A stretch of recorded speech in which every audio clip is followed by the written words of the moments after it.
Segala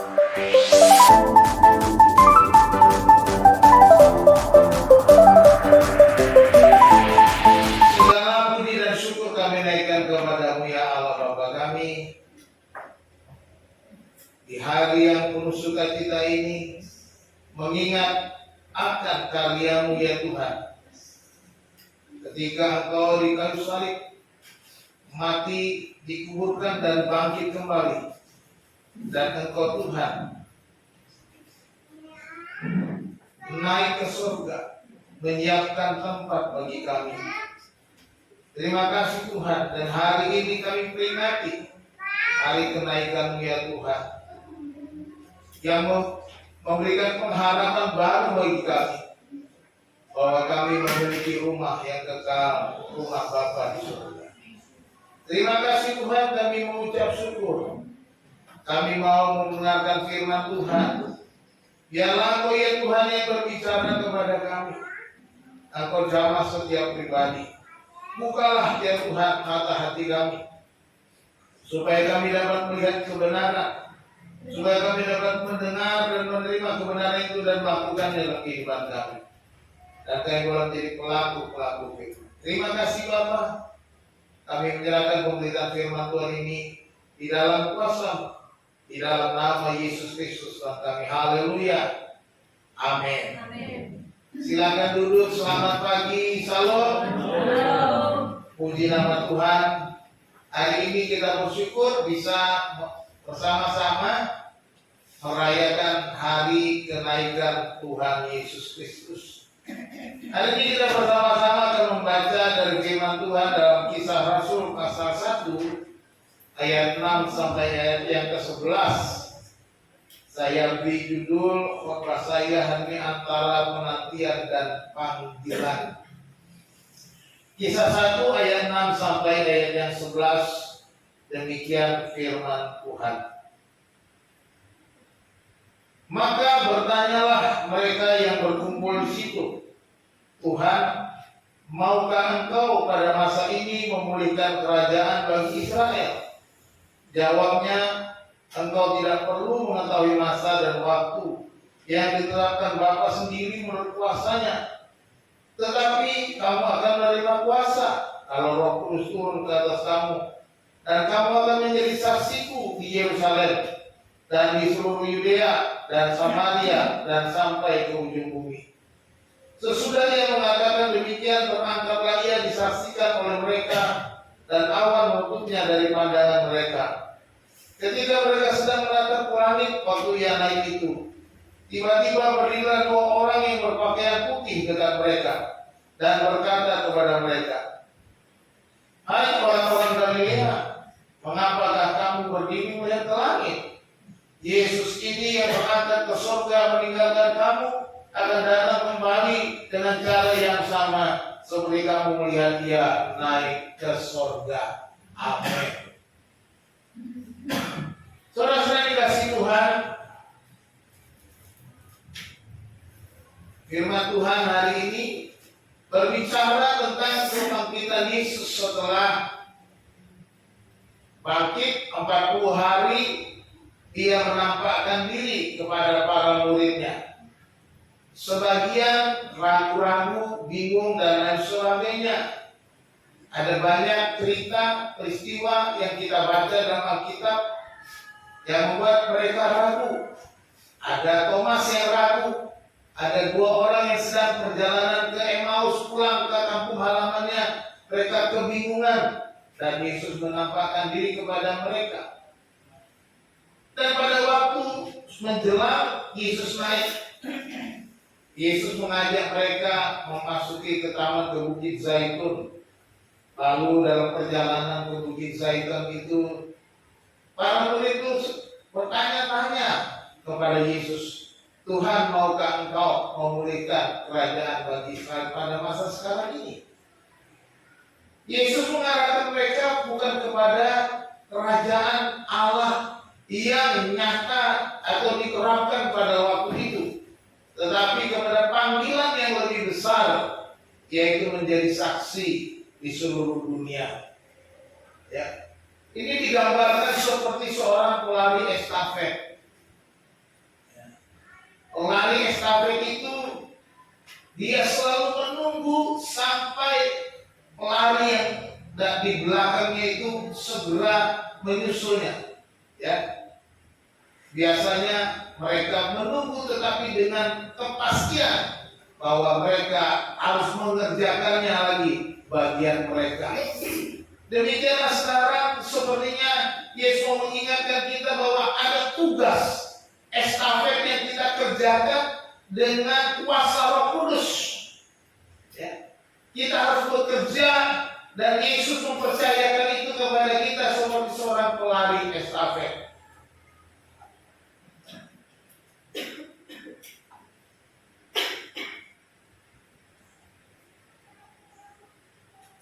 Karya dan kuasa Roh Kudus dalam penantian orang percaya sungguh nyata. Dia memberikan rohnya yang kudus kepada kita supaya apa? Supaya kita bisa menjalankan tugas panggilan kita. Memang kita disuruh menunggu, menanti, tetapi kita juga diberikan tanggung jawab. Kita tidak bisa lepas dari keduanya. Kita tidak hanya menunggu saja, tetapi juga kita harus terus bekerja, melayani Dia. Hari ini Roma 8 ayat 12. Nyala rohmu nyala dan layanilah Tuhan. Ya. Nah, panggilan kita sekarang dikatakan bahwa kita tidak boleh lengah lagi. Ya. Yang pertama kita harus fokus kepada kerajaan Allah. Di dalam ayat 6, maka bertanyalah mereka yang berkumpul di situ. Jadi ini bukan satu orang yang bertanya, mereka sepertinya berdiskusi, bertanya-tanya, Tuhan, maukah Engkau pada masa ini memberikan kerajaan bagi Israel? Para murid itu mulai bertanya-tanya, mendesak Yesus supaya Yesus segera memulihkan kerajaan Israel dengan pengertian bahwa kalau Yesus memulihkan kerajaan Israel, maka mereka akan memerintah bersama dengan Yesus. Ya. Yesus menjawab Yesus sebaliknya, engkau tidak perlu mengetahui masa dan waktu yang ditetapkan Bapa sendiri menurut kuasanya. Ya. Yesus mengingatkan para murid itu bukan urusan mereka. Bapa punya ketetapan, Bapa punya masa dan waktu sendiri. Bapa punya rencana sendiri. Kamu tidak perlu urus urusan Bapa surgawi. Kira-kira gitu ya. Justru mereka diingatkan supaya mereka fokus kepada kerajaan Allah. Ya. Fokus kepada kerajaan Allah bukan agenda pribadi mereka. Bukan kepada keinginan mereka, bukan karena pikiran mereka. Pada motivasi kedagingan, apakah itu jabatan, kedudukan, juga kemerdekaan bangsanya. Ini bukan agenda pribadi para murid. Itu sebabnya para murid berapa kali datang kepada Yesus. Siapakah yang paling besar dalam kerajaan surga? Bahkan Yakobus dengan saudaranya meminta ibunya supaya berbicara kepada Yesus supaya anak-anaknya Yakobus dan Yohanes bisa mendampingi di sebelah kiri kanan Yesus ketika memerintah dalam kerajaannya. Ini adalah impian mereka sesuai dengan apa yang disampaikan para nabi. Bahwa Mesias akan datang, Mesias akan menjadi raja, memerintah atas bangsa itu. Dan ketika para murid itu sudah bersama-sama dengan Yesus, inilah ambisi mereka. Salah satu ambisi kedagingannya. Wajar saja kalau para murid itu punya keinginan seperti itu. Contoh saja, ya. Kalau saudara dekat dengan Presiden Pak Prabowo waktu sebelum jadi presiden, pasti saudara pengen banget ini jadi presiden segera dengan harapan bisa mendapat jabatan dan itu. Orang-orang membangun komunitas supaya bisa menjadi dengan harapan mereka akan mendapatkan kue kekuasaan. Itu sesuatu yang wajar, keduniawian. Tetapi Yesus mengatakan kamu tidak boleh fokus kepada hal-hal seperti itu. Kamu fokus kepada kerajaan Allah, bukan kepada hal-hal duniawi. Kita juga sering begitu. Dalam hidup Yesus, apa yang saya dapat? Keuntungan apa yang saya dapatkan? Ya. Apa kira-kira yang bisa saya peroleh kalau saya aktif di dalam gereja? Kalau saya menjadi anggota gereja, apalagi kalau saya pengurus gereja, apa yang saya dapatkan? Ada banyak orang seperti itu. Kalau di sini mah gak ada yang seperti itu. Di sini semuanya pelayanan tanpa pamrih. Amin. Amin. Jadi saudara dikasih Tuhan, mari kita seperti yang dikatakan Yesus, engkau tidak perlu tahu. Artinya mari kita lupakan apapun yang menjadi keinginan-keinginan kita, agenda pribadi kita lupakan. Seperti seorang anak kecil dalam sebuah perjalanan, di dalam kendaraan, dalam mobilnya, ya ayahnya sedang mengemudikan mobil menuju suatu tempat. Anak ini selalu menunggu, Pak, kapan sampai, Pak? Masih jauh gak, Pak? Kapan? Seperti bertanya-tanya. Ayahnya kemudian bilang apa? Tenang saja nak, kamu tenang saja, nikmati perjalanan, coba lihat kiri kanan, indahnya pemandangan. Kira-kira seperti itu. Urusan pasti sampai, karena ini kita sedang menuju ke sana. Kira-kira seperti itu gambaran kita sekarang. Kita tidak perlu tahu, tetapi percayalah bahwa Dia akan datang kembali. Dia berjanji kan datang lagi. Amin. Amin. Masih ingat lagunya enggak? Ya, pasti lupa, makanya Bu Hana nggak ikut nyanyikan di sini hari ini. Padahal itu lagunya lagu janji kedatangan Tuhan. Ya. Mari kita punya konsep yang benar, ya. Jangan kepada hal-hal yang lain. Apakah kita terpaku kepada agenda pribadi, karir kita, keuangan kita, ambisi kita, daripada tujuan atau yang utama yaitu kerajaan Allah. Boleh saja saudara memikirkan karir saudara, keuangan saudara, ambisi-ambisi saudara, tetapi jangan lupa fokus kepada kerajaan Allah. Karena Yesus katakan carilah dahulu kerajaan Allah dan kebenarannya. Cari. Kata cari di situ bukan cari sewaktu-waktu kalau sempat, bukan di suatu perintah satu kali cari itu bukan perintah. Memang perintahnya satu kali Yesus ucapkan, tetapi perkataannya adalah carilah terus menerus.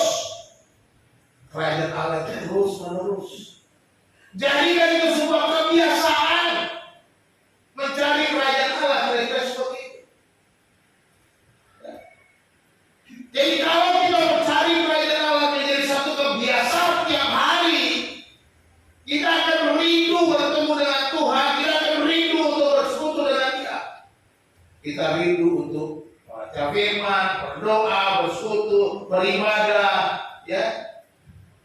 Jadi kita fokus kepada kerajaan Allah. Yesus mau supaya para murid itu merubah paradigmanya, merubah cara pandangnya, merubah ambisinya. Kalau tadinya mau mendapatkan kedudukan, tidak usah kau pikirkan soal kedudukan. Yang penting sekarang kerajaan Allah. Inilah yang seharusnya kita ingat. Pesan Yesus sebelum naik ke surga. Kita harus fokus kepada kerajaan Allah. Kita serahkan waktu kita, kekhawatiran kita. Mungkin kita sudah berdoa terlalu lama. Kapan doa dijawab? Kapan masalah ini selesai? Ya. kita harus terus fokus kepada kerajaan Allah. Kadang-kadang kita terganggu oleh berbagai masalah sehingga fokus kita hilang. Masalah kesulitan, masalah ekonomi, masalah pekerjaan membuat fokus kita hilang. Itu sebabnya dikatakan carilah terus-menerus kerajaan Allah itu. Artinya kita mengutamakan God first, Tuhan yang pertama, Tuhan yang lebih dulu dari segala-galanya. Makanya dikatakan kerajaan Allah dan kebenarannya, kebenaran Kristus, kebenaran Allah yang kita cari. Bukan kebenaran kita, bukan kebenaran dunia ini. Ya. Jadi kita harus mencari kebenaran Allah. Kebenaran Allah di mana kita cari? Kita cari dalam firman Tuhan. Kebenaran Allah hanya ada dalam firman Allah. Inilah kebenaran. Yesus dalam doanya dalam Injil Yohanes pasal 17 katanya, firman-Mu adalah kebenaran. Yohanes 17 ayat 17. Firman-Mu adalah kebenaran. Ya. Jadi kalau kita khawatir masalah kita, penderitaan kita, pergumulan kita terlalu panjang, serahkan kepada Tuhan. Supaya kita terfokus kepada kerajaan Allah. Fokus kepada panggilan kita, bukan kepada hal-hal yang dunia. Mari kita terus berdoa supaya memiliki hati yang selaras dengan kehendak Allah, bukan agenda kita sendiri. Yesus mau supaya kita selalu selaras dengan kehendak-Nya. Berdoalah setiap hari, Tuhan beriku hati supaya selaras kehendak-Mu.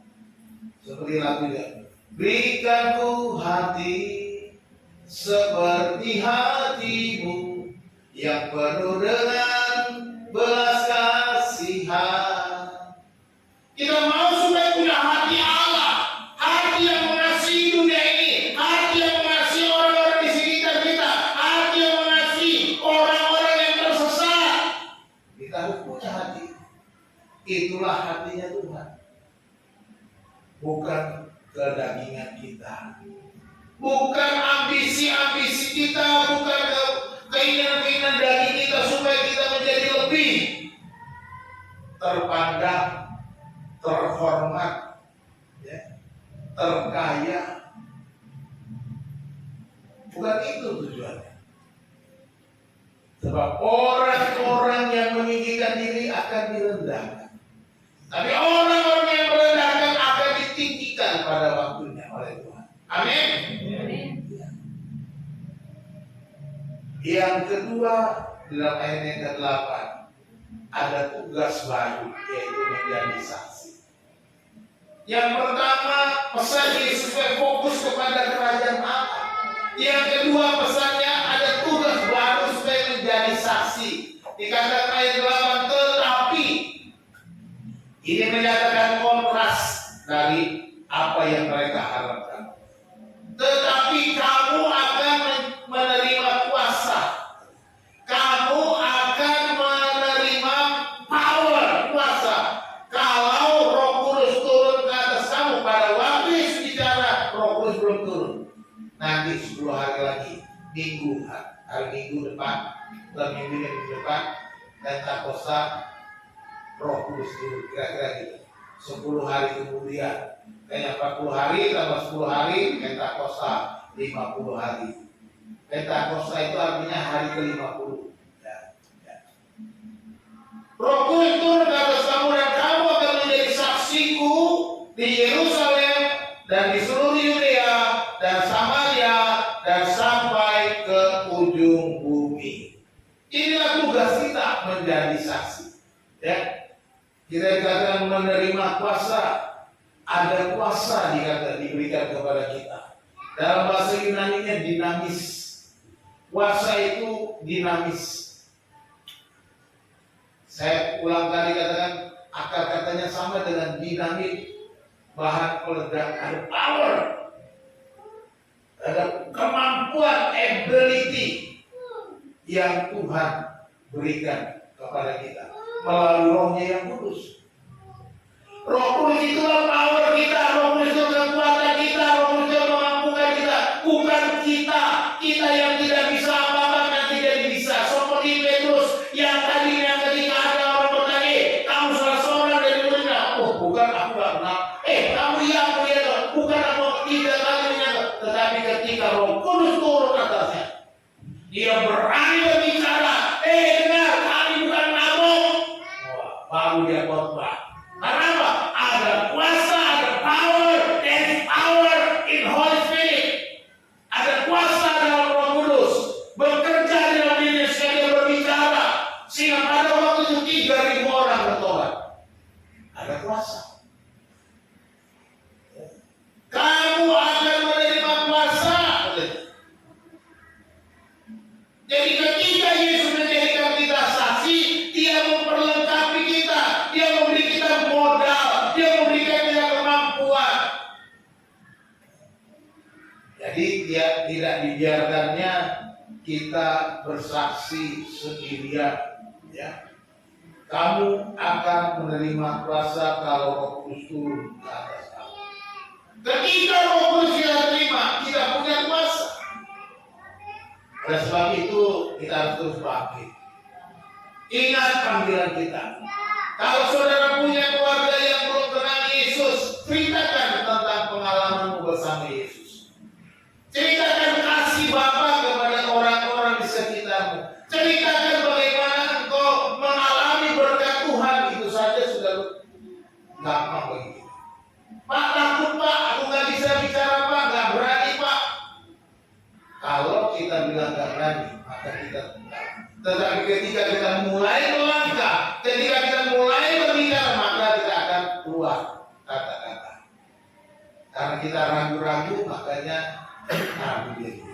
Jadi jangan pernah ragu, jangan pernah takut. Karena apa? Sudah ada Roh Kudus. Ya. Dari katakan kita menjadi saksi di mana? Yerusalem. Yerusalem, seluruh Yudea, Samaria, dan sampai ke ujung bumi. Mereka yang bersaksi mulai dari Yerusalem, lalu seluruh Yudea, ke Samaria, sampai ke ujung bumi. Akhirnya mereka bersaksi ke berbagai bangsa, sehingga kita bisa menerima kebenaran Injil ini. Jadi mulailah di mana engkau ada, kira-kira gitu. Mulailah di mana engkau berada, mulailah di mana engkau ditempatkan Tuhan. Mulai dari sana untuk menjadi saksi. Aku bersaksi, ada kuasa. Ada kuasa dalam darahnya, darah domba Allah, amin. Ada kuasa dalam darahnya, darah anak domba Allah. Coba saudara perhatikan lampu ini. Lampu-lampu ini dia tidak menyala kalau tidak ada aliran listrik. Lampu ini padam kalau listriknya diputus oleh PLN. Seperti lampu inilah sebenarnya kita dengan kuasa, dengan power energi dari Roh Kudus itu. Roh Kudus itu yang memberikan kita energi sehingga kita bisa memancarkan kuasa, memancarkan terangnya, memancarkan kuasa ilahinya. Karena ada Roh Kudus. Emang kita tidak ada apa-apanya kalau kita lihat lampu ini masing-masing beda-beda. Tapi mereka tidak berdaya apa-apa tanpa listrik atau aliran energi dari PLN. Makanya sekarang namanya Indonesian Power PLN yang membuat energi power. Jadi kita semua sudah ada power. Kita semua sudah punya power itu. Karena Efesus pasal 1 ayat 13, Kita sudah dimeteraikan oleh Roh Kudus. Kita sudah menerima Roh Kudus. Roh Kudus sudah turun 2000 tahun yang lalu pada hari Pentakosta yang pertama. Kalau kita pun merayakan dan tiap tahun itu merayakan, memperingati turunnya Roh Kudus bagi orang percaya. Tapi bukan lagi nanti Roh Kudus turun naik, enggak. Yang turun naik itu cuma apa? Ini yang biasa anak-anak itu naik, turun, ya ditarik lagi, naik lagi, turun lagi, angkat lagi, ya bukan itu. Roh Kudus tidak turun naik lagi. Roh Kudus sudah turun dan mendiami orang percaya. Dan kita punya power itu. Jika kita sudah punya energi untuk menerangi dunia ini, amin. Menerangi rumahmu, menerangi tetanggamu, menerangi bangsa ini. Yang orang bilang Indonesia gelap, jadilah saudara terang. Ya. Kita nggak pernah gelap, amin. Karena kita anak terang. Ya. Oleh sebab itu, Bapak Ibu, kita harus bergantung kepada Roh Kudus melalui doa dan pembacaan firman untuk mendapat kekuatan dalam pelayanan. Kita bisa bersaksi kalau kita bergantung kepada Roh Kudus. Ya. Kalau nggak bergantung kepada Roh Kudus, kita nggak bisa apa, loyo seperti bola dan ya. Listriknya nggak nyala. Mari kita bergantung terus pada Tuhan, pada Roh Kudus, melalui doa-doa, melalui pembacaan firman, supaya ada kekuatan baru tiap hari, supaya power itu menyala-nyala, supaya Roh Kudus menyala-nyala. Biarlah rohmu menyala-nyala dan layanilah Tuhan. Amin. Biarlah rohmu menyala-nyala, tetap semangat. Tuhan sudah memberikan kita power, Tuhan sudah memberikan kita Roh Kudus, Tuhan sudah memberikan kita kuasa. Sekarang kita melayani, panggilan kita melayani. Bukan lagi nunggu aja, bukan nunggu melayani. Ambil bagian dalam pelayanan supaya kita terus dicas. Kita harus baca firman, ya. Seperti handphone kita kan kita harus cas kalau sudah lowbat. Nah, kita perlu baca firman, berdoa. Kalau kita sudah rohani kita lowbat, gitu ya. Kita perlu minta kekuatan dari Tuhan. Bagaimana kita menjadi saksi? Kita bisa mengidentifikasi satu orang di lingkungan kita. Mungkin keluarga kita, mungkin teman kita, kolega kita. Lalu kita bisa bagikan kabar baik kepada orang-orang tentang Yesus. Coba mulai ambil. Bapak Ibu, kalau kita punya komitmen satu orang hari ini, ingat siapa? Oh, saya mau tulis namanya. Saya mau beritakan kabar baik kepada si A, si B, si C. Saya yakin minggu depan ini 2 kali lipat juga. Amin.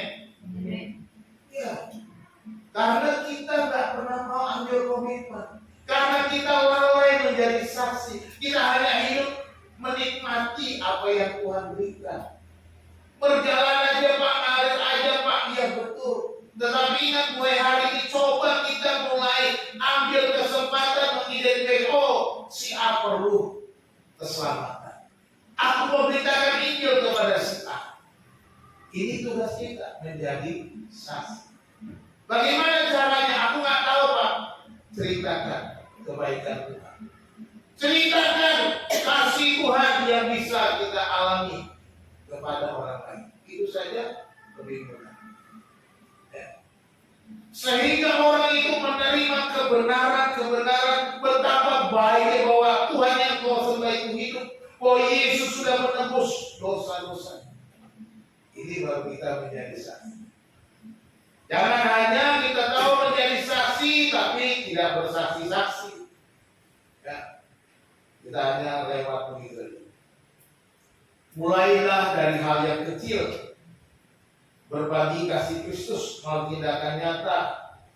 Menolong, mendengar atau mendengarkan dengan penuh perhatian. Jadi kalau ada temanmu, cobalah tolong, bantulah dia. dengarkan apa yang menjadi persoalannya. Jadilah orang yang seperti Yesus. Ya, ini kita menjadi saksi supaya kita menjadi berkat, ya, berbagi kasih Kristus. Ingat, gereja kita itu misinya, kalau visinya kan gereja misioner menjangkau segala bangsa. Visi, misinya menjadi berkat bagi segala bangsa. Dalam hal apa? Membagikan kasih Kristus. Yang pertama, membagikan kasih Kristus. Kita harus bagikan, artinya kita menjadi saksi. Memuridkan orang beriman. Sesudah dia percaya, dia rajin setia ke gereja supaya dimuridkan. Baru melayani tanpa pamrih. Itu siklusnya. Kalau kita sudah mulai melayani tanpa pamrih, baru membagikan kasih Kristus lagi, beritakan dia lagi, memuridkan lagi, menjadi, lalu terus menerus terjadi pertumbuhan, multiplikasi kalau kita mau sesuai dengan visi misi dari gereja kita. Ini bukan tugas para pendeta saja, ini bukan tugas para majelis gereja saja, tetapi kita sebagai gembala, sebagai majelis gereja, pengurus jemaat memang punya tanggung jawab lebih.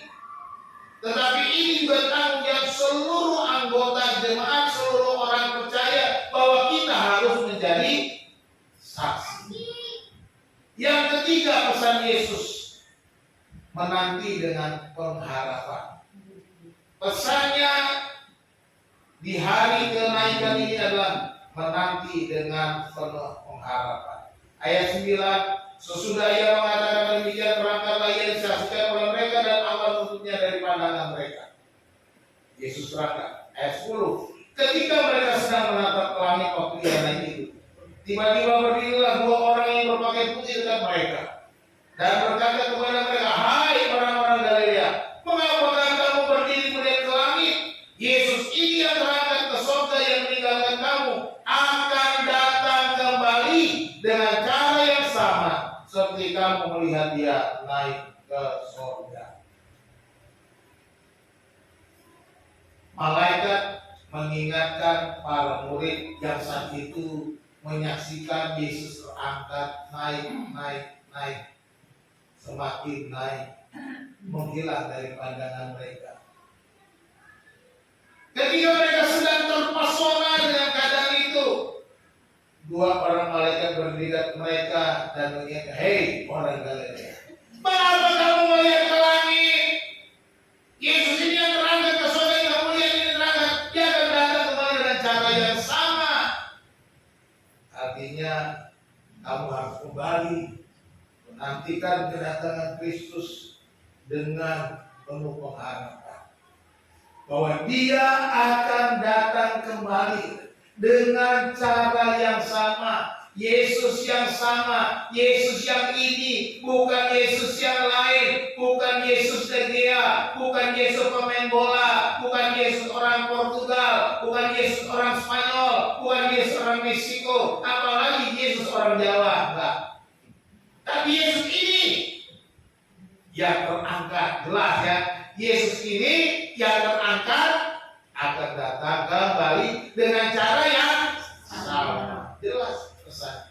Pengharapan kita, penantian kita hanya kepada Yesus yang sama, jangan kepada yang lain. Kalau ada orang bilang Yesus akan datang di gunung sini, di gunung itu, jangan percaya. Karena Yesus bilang, aku datang seperti pencuri. Dia bukan mencuri hatimu, bukan. Dia bukan mencuri hartamu, bukan. Tapi dia datang tidak bilang-bilang gitu aja. Bukan mau mencuri. Dia akan kembali dengan cara yang sama. Ya. Jadi bukan dengan cara yang lain. Kalau Yesus terangkat, dia juga akan turun dengan cara di tempat yang sama. Dia akan kembali di Bukit Zaitun. Dia akan dengan cara yang sama dikatakan. Ini pesannya jelas sekali. Jangan pernah terkecoh dengan kata-kata orang lain. Seorang prajurit, dia ditinggalkan dalam perang di sebuah hutan, di sebuah tempat. Kalau pernah nonton film Rambo ya, wanitanya sendiri. Kamu nanti akan dijemput. Kalau kita lihat film perang-perang itu ya, komandannya pesan dia akan dijemput. Dan dia tetap bekerja, dia akan tetap berperang, dia tetap bertempur. Seorang prajurit dia tetap waspada, bukan menunggu dia akan di bawah pohon duduk manis, bukan. Dia tetap bertempur. Tuh dia akan tugasnya menjadi seorang prajurit yang baik sambil menantikan jemputan yang akan datang. Dia nggak tahu kapan dijemput, pokoknya perang terus. Kira-kira begitu. Kita juga begitu. Kita harus terus bertempur dan memberitakan Injil, terus berperang melawan kuasa jahat sampai Yesus datang menjemput kita. Kapan? Nanti. Kapan? Tunggu saja. Kerjakan tugasmu. Nantikan dengan penuh pengharapan. Tidak perlu orang. Tidak perlu kita takut. Pasti dia datang kembali. Jangan pernah ragukan karena ini janjinya. Ya. Janjinya jelas. Banyak perkataan kita sudah dalam retret waktu yang pasca yang lalu ya. Ayat-ayat yang sudah katakan dalam kitab Wahyu, aku akan datang segera. Janjinya.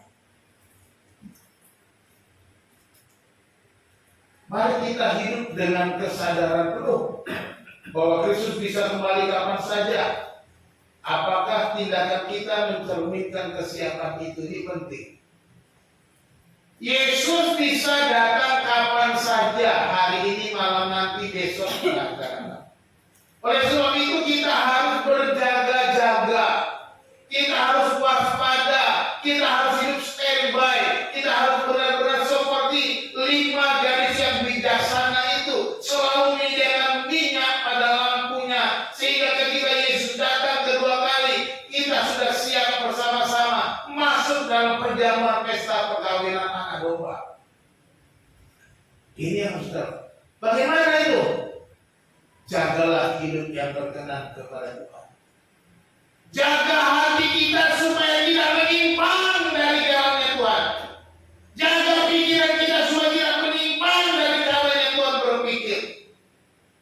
Itu sebabnya jaga pikirkanlah perkara yang di atas. Jagalah kehidupan kita, hubungan kita setiap hari dengan sesama. Bagaimana supaya tidak melanggar firman Tuhan. Ini baru namanya kita menantikan Tuhan dengan penuh pengharapan. Kita harus hidup menjadi saksi api, kita harus hidup menjadi berkat, kita harus hidup menyatakan bahwa ini kita benar-benar hidup sebagai orang yang percaya, bukan hidup sembrono. Nah, kalau kita hidup sembrono itu namanya kita tidak menantikan kedatangan Tuhan masih lama. Yuk nongkrong dulu yuk, mabok dulu yuk, minum dulu yuk. Ya, Tuhan masih lama, mabok lagi. Enggak. Dia akan berubah. Jangan-jangan malam ntar Yesus datang. Dia jaga hatinya. Jangan sampai hari ini dia berbuat dosa. Ini yang harus kita pikirkan. Hiduplah dengan kesadaran. Sadar, berjaga-jaga. Marilah kita satu sama lain dalam komunitas iman untuk tetap setia dalam panggilan kita. Meskipun dunia ini penuh tantangan. Ini komunitas kita yang kecil, DPD segala bangsa. Kita jaga komunitas kita supaya kita saling membangun, saling membantu. Tantangan dunia ini banyak. Kalau di antara kita tidak saling memperhatikan, tidak peduli masa bodoh, kita maunya hidup sendiri, ya sama juga mendingan tidak usah ada dalam komunitas. Ya. kalau hanya memikirkan diri sendiri. Jadi kita harus menjaga hubungan yang baik dengan tandanya kita menantikan kedatangan, menantikan dengan penuh pengharapan. Saya percaya Yesus pasti datang. Yang berikutnya, luangkanlah waktu untuk merenungkan janji kedatangan Kristus melalui doa atau meditasi Alkitab. Misalnya kita bisa baca Wahyu 22 ayat 20. Bahan-bahan pengajaran yang kemarin yang kita belajar di Paskah, mari kita kembali. Ya, mungkin masih menunggu sesi yang ketiga ya. Itu sesi 1, 2, bagian sesi ketiga tentang kedatangan Kristus belum saya upload karena videonya masih di HP Bu Hana. Belum saya pindahkan ke HP saya. Jadi kita harus ingat, kalau perlu tonton lagi itu tentang kedatangan Tuhan seperti apa. Siapkan diri penuh-penuh. Siapkan diri dengan hidup yang saleh di hadapan Tuhan. Siapkan diri seolah-olah besok Tuhan datang, malam ini Tuhan datang. Jangan berpikir Tuhan masih lama. Hidup masa bodoh. Hidup tidak peduli keluarga, tidak peduli dengan pekerjaan, tidak peduli dengan ini, hanya memuaskan kedagingan. Jangan seperti itu. Penutup.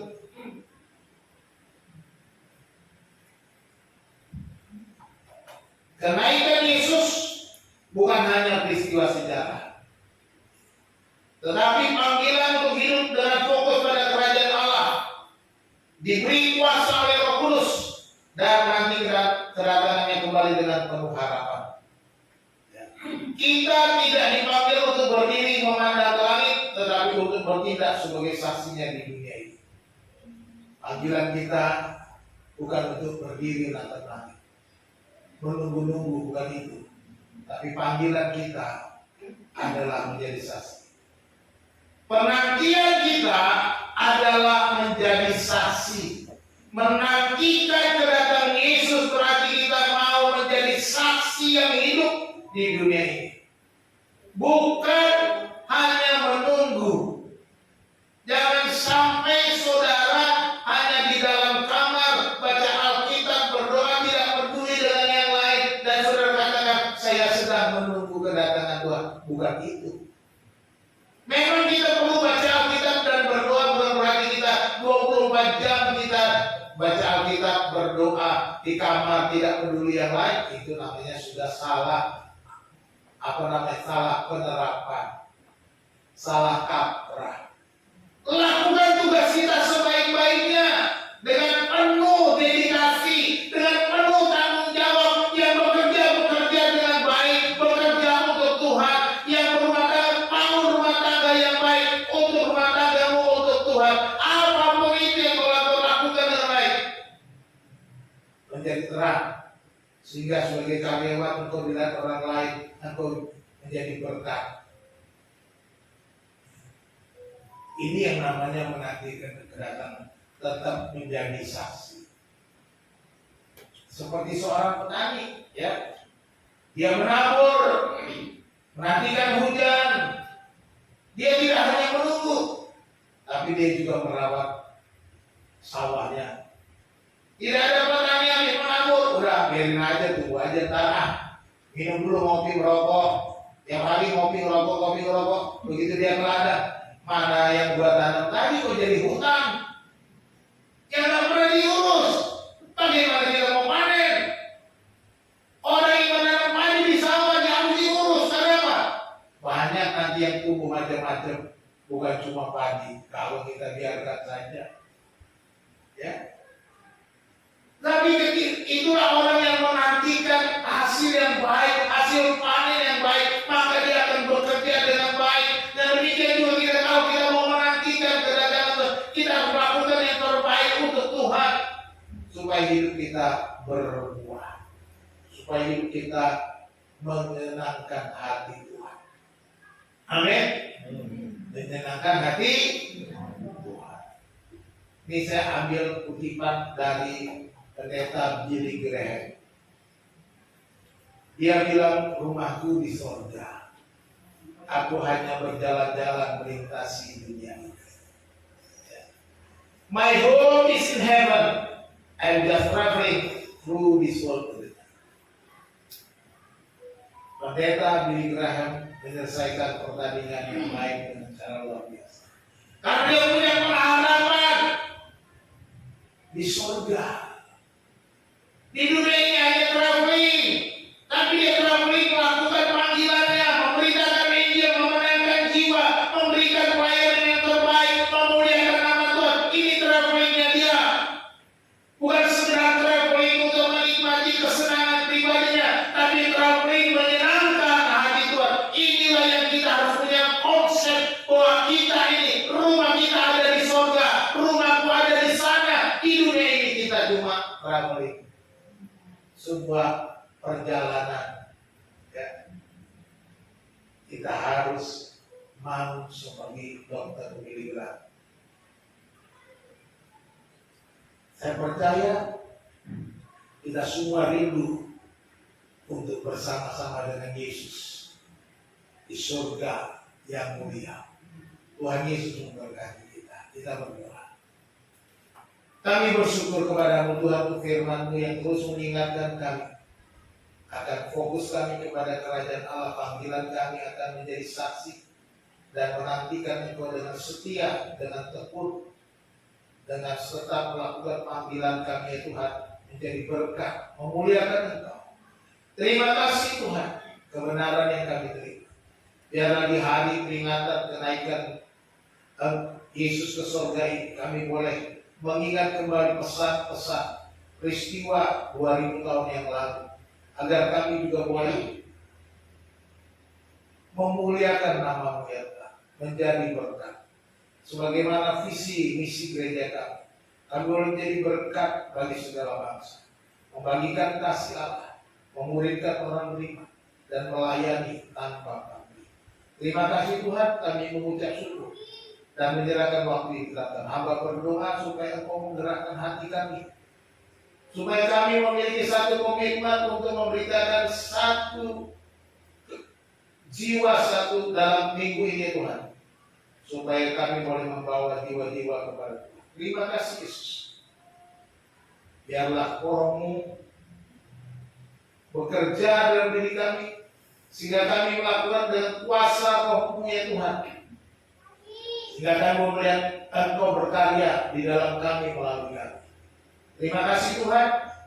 Kami mengucap syukur dan menyerahkan seluruh umat dalam nama Yesus Kristus. Haleluya. Amin.